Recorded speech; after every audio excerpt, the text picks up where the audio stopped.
सुप्रभात। आज हमारा देश गुलामी की हर उन जंजीरों से मुक्त है, आज़ाद है और अपनी उन्नति की सीढ़ियों पर कई रफ्तार से आगे बढ़ रहा है। लेकिन इस आज़ादी और इस उन्नति के पीछे कई लोगों का संघर्ष रहा है और इसीलिए आज इस इतने शुभ अवसर पर हमारे गांधी जी के 150वीं जयंती के अंतर्गत मैं निकी मंडल केंद्रीय विद्यालय मुजफ्फरपुर की 10वीं अ की छात्रा आप सभी के समक्ष अपने विचार लेकर प्रस्तुत हूँ। कुछ भी बताने से पहले मैं आपको एक चीज़ बताना चाहूँगी कि गांधी जी को हम अपने देश में देश के राष्ट्रपिता भी कहते हैं, लेकिन पहली बार ये शब्द से उन्हें संबोधित किसने किया था?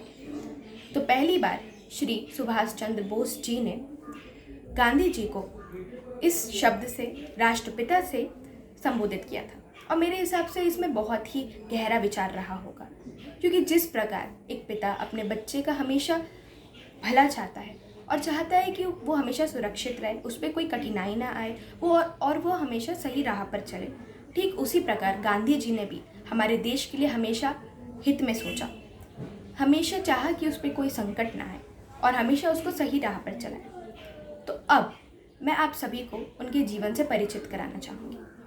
तो गांधी जी का जन्म 2 अक्टूबर 1869 में गुजरात के पोरबंदर में हुआ।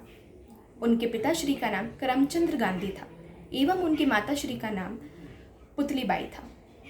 उनकी माताश्री का उन पर बहुत ज़्यादा प्रभाव पड़ा, क्योंकि उनकी माता ने हमेशा से एक सादा जीवन बिताया और हमेशा से शाकाहारी भोजन ग्रहण किया। ठीक उसी प्रकार गांधी जी ने भी हमेशा अपना जीवन सादा बिताया और हमेशा शाकाहारी भोजन ही अपनाया और सूती का कपड़ा हमेशा पहना।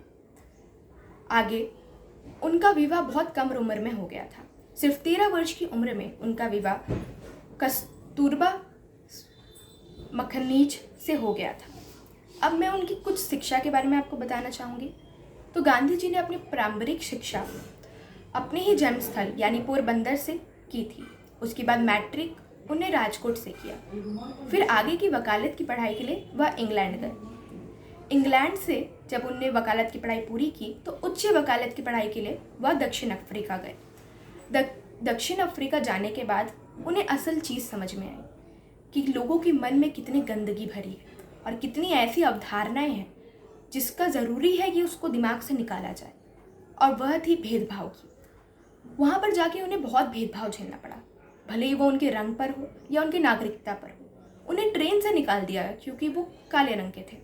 उन्हें होटल्स में नहीं रहने दिया क्योंकि वो भारतीय थे। ये चीज़ देखने के बाद जब 1915 में वह अपने देश वापस लौटे यानी भारत लौटे, तो उन्हें वही चीज़ अपने देश में भी देखने के लिए मिली। उन्होंने देखा कि हमारे देश में भी वही संकीर्ण सोच, भेदभाव की सोच, छुआछूत की बीमारी हर तरफ फैली हुई है। लोगों के मन में एक दूसरे के लिए कोई एकता का भाव नहीं। इस चीज़ को देखने के बाद उन्हें आवाज़ उठाना शुरू किया।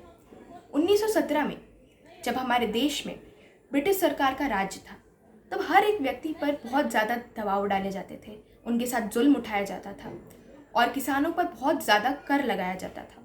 तो गांधी जी ने सबसे पहले चंपारण आंदोलन किया। इसके अंतर्गत किसानों पर कर कम करने की मांग रखी गई थी। उसके बाद 1921 में गांधी जी ने कांग्रेस का बागडोर संभाला। कांग्रेस में बागडोर संभालने के बाद उन्होंने कई बदलाव करने शुरू किए। 1930 में उन्होंने नमक यात्रा की, नमक आंदोलन किया, जिसको हम दांडी मार्च से भी जानते हैं। यह 12 मार्च 1930 में शुरू हुआ और 6 अप्रैल 1930 में ख़त्म हुआ। इसका मुख्य मांग था कि नमक पर कर कम किया जाए, क्योंकि नमक एक ऐसी चीज़ है जो भले गरीब हो या अमीर हो, हर एक व्यक्ति के लिए ज़रूरी है और इसलिए इसको आसानी से उपलब्ध होना चाहिए। 1942 में उन्होंने भारत छोड़ो आंदोलन भी किया और इसके आगे हम सभी जानते हैं कि किस प्रकार हमारे देश आज़ादी की ओर बढ़ा और किस तरह उन्होंने ब्रिटिश सरकार से आज़ादी प्राप्त की। अंतिम में मैं बस इतना कहना चाहूँगी कि आज भले ही गांधी जी हमारे बीच में नहीं है, लेकिन उनकी सोच आज भी हमारे बीच में, उनके विचार आज भी हम सभी जानते हैं और उन्हीं में से कुछ मैं आज आप सभी को बताना चाहती हूँ और चाहूँगी कि आप इन सभी चीज़ों को अपने जीवन में उतारें। उनमें से पहली चीज़ मैं ये बताना चाहूँगी कि गांधी जी हमेशा से अहिंसा पर विश्वास रखते थे। उनका मानना था कि हिंसा व्यक्ति को सिर्फ भ्रष्ट करता है, वह कुछ सोच नहीं सकता और हिंसा किसी चीज़ का हल नहीं होता। इसलिए हमें हमेशा अहिंसा के राह पर चलना चाहिए। दूसरा, उनका मानना था कि सत्य में विजयते, यानी सत्य की हमेशा विजय होती है। हमें हमेशा सत्य बोलना चाहिए, क्योंकि जो व्यक्ति झूठ बोलता है वो अपने ही विश्वास को तोड़ता है और दूसरों को भ्रम में डालता है। इसलिए हमें हमेशा सत्य के राह पर चलना चाहिए। और जो बहुत ज़रूरी उनका मानना था वो थी एकता में प्रबलता। उनका मानना था कि अगर कोई व्यक्ति, अगर कोई देश एकता नहीं है देश के अंदर, तो देश आगे नहीं बढ़ सकता, विकसित नहीं हो सकता, क्योंकि एकता में ही प्रबलता है। इसीलिए हमें भेदभाव नहीं करना चाहिए और हर एक व्यक्ति को एक समान मान के एकता में रहना चाहिए। इस अंतिम में मैं आप सभी को इस दिन की हार्दिक शुभकामनाएं देनी चाहूँगी और चाहूँगी कि आप गांधी जी की इन बातों को अपने जीवन में उतारें और हमेशा सही राह पर चलें। धन्यवाद।